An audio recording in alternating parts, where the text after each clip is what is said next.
కప్పి మహిమ చూపినావు. మనుషులెందరో విడచి మరచిన మరువలేదు విడువలేదు మహారాజు నీవేగా. మనుషులెందరో విడచి మరచిన మరువలేదు విడువలేదు మహారాజు నీవేగా. వందనాలయా యేసయ్యా, ఆరాధించెద నిన్నయ్యా. వందనాలయా యేసయ్యా, గణపరచెదను నిన్నయ్యా. గతకాలమంతా కాచావు దేవా, ఈ నూతన వత్సరమును ఇచ్చావు ప్రభువా. గతకాలమంతా కాచావు దేవా, ఈ నూతన వత్సరమును ఇచ్చావు ప్రభువా.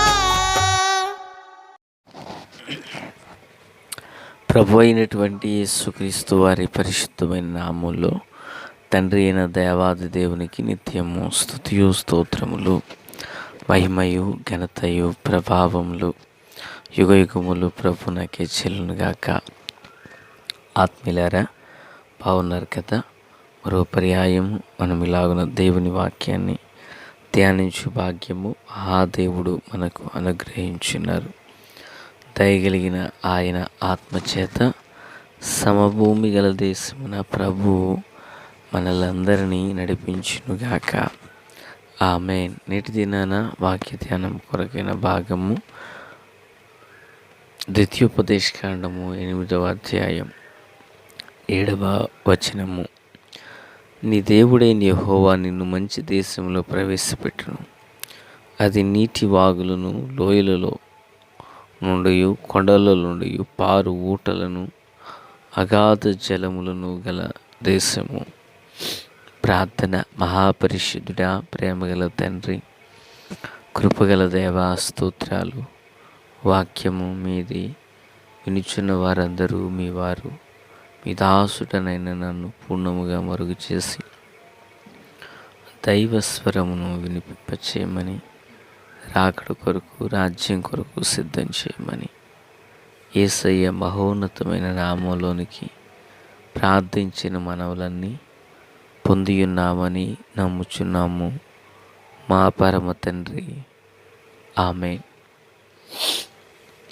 ఆత్మీయులారా, బాగున్నారు కదా?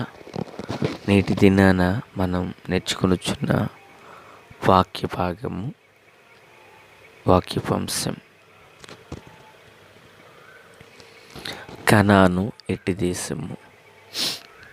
ప్రియులారా, బైబిల్లో కనానును గూర్చి ఎన్నో చోట్ల ఎన్నో సందర్భాలు రాయబడి ఉన్నాయి.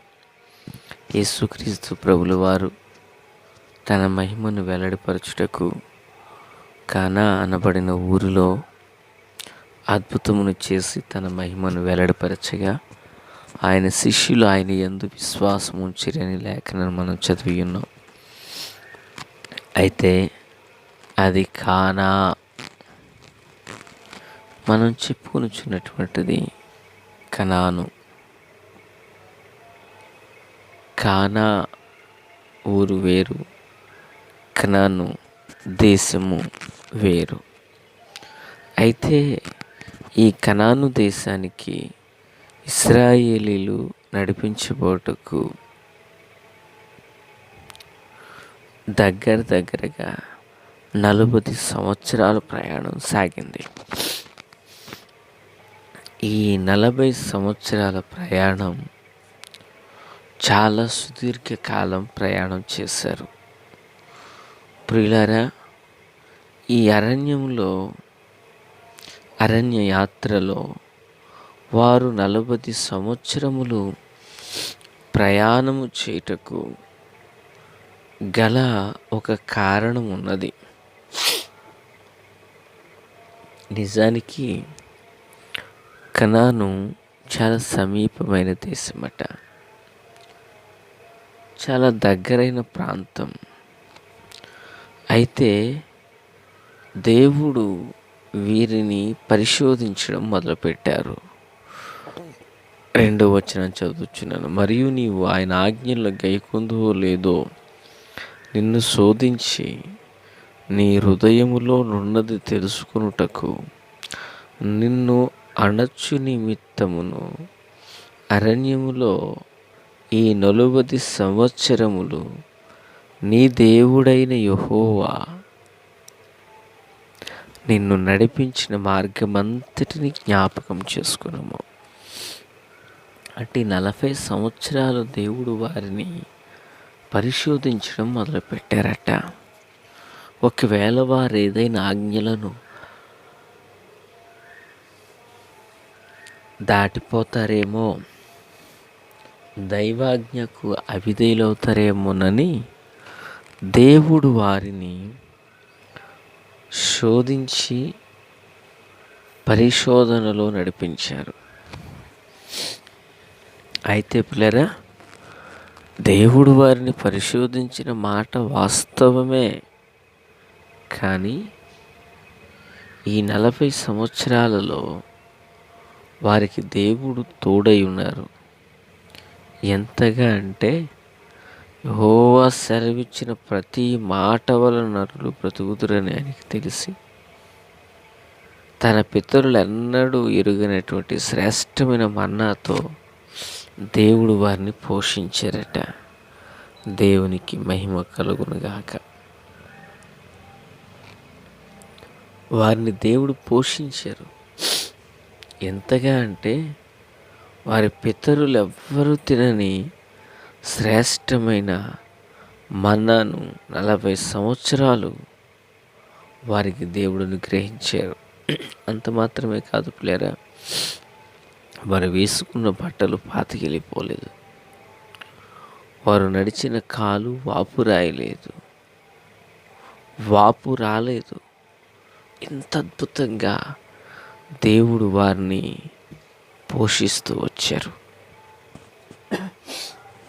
మరొక అద్భుతమైన మాట చెప్పాలంటే, ఒకడు తన కుమారుని ఎలాగున శిక్షించును, అలాగే దేవుడు వారిని శిక్షిస్తారు అనే సంగతి వారికి అర్థమవునట్లుగా దేవుడు వారిని నడిపించారు. ఒక అద్భుతమైన మాటను గుర్తు చేస్తున్నాను పిల్లరా. దేవుడు వారిని నడిపించేటప్పుడట, దేవుడు వారిని వాగ్దాన దేశానికి చేర్చేటప్పుడు ఒక గ్రద్ద తన పిల్లలను రెక్కల మీద ఎలాగును మోయించునుదో, ఈ దేవుడు తన ప్రియమైన పిల్లలను అలాగున నడిపించారు. దేవునికి స్తోత్రం. అద్భుతంగా ఒక గ్రద్ద రెక్కల మీద పిల్లలు మోసినట్లుగా దేవుడే వారిని నడిపించారు. ఇంతకీ ఇంత గొప్ప కార్యాలు దేవుడు ఎందుకు చేశారయ్యా అంటే, వారిని కనాను అని పిలువబడిన మంచి దేశంలోనికి వారిని చేర్చడానికి. ఎలాంటి దేశం అట అది? మంచి దేశము. ఎంత మంచి దేశము! ఎంత మంచి దేశం అంటే, అది నీటి వాగులను కలిగిన దేశం. నీటి ఊటలు కలిగినటువంటిది. నీరు ఎక్కడైతే ఉంటుందో అక్కడ పంటలు సమృద్ధిగా పండుతాయి. పంటలు ఎక్కడైతే సమృద్ధిగా పండాయో ప్రజలు ఆశీర్వాదకరంగా జీవిస్తారు. అది నీటి ఊటలు కలిగిన దేశం. ఇక తరువాత పిల్లరా, అది శ్రేష్టమైన యవలు, ద్రాక్ష చెట్లు, అంజూరపు చెట్లు, దానిమ్మ చెట్లు, ఒలివ నూనె తేనెయు కలిగిన దేశం. ప్రియులారా, నూనె కలిగిన దేశం, తేనె కలిగిన దేశం, అద్భుతమైన ఫలాలు ఫలించగలిగిన దేశం. కనాను ఎట్టిదయ్యా? అది మంచి దేశం. నీటి ఊటలు, నూనె, తేనె, పాలు, ఫలాలు కలిగిన మంచి దేశం. కరువు రాని దేశం. 9వ వచనం చదువుతున్నాను. అది ఆహారం కలిగిన దేశం, ఇనుప రాళ్ళు కలిగిన దేశం. దాని కొండలలో తవ్వితే రాగి త్రవ్వి తీసుకోగలిగిన దేశం.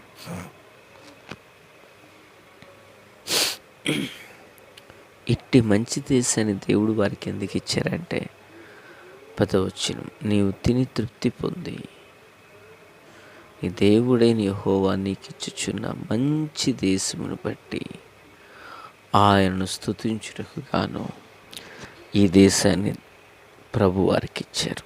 కనుక ఆత్మీయులారా, దేవుని పిల్లలమైన మనం భూమి మీద కట్టబడిన ఉండిన కనాను దేశం ఎంత దీవెనకరంగా ఉంటే,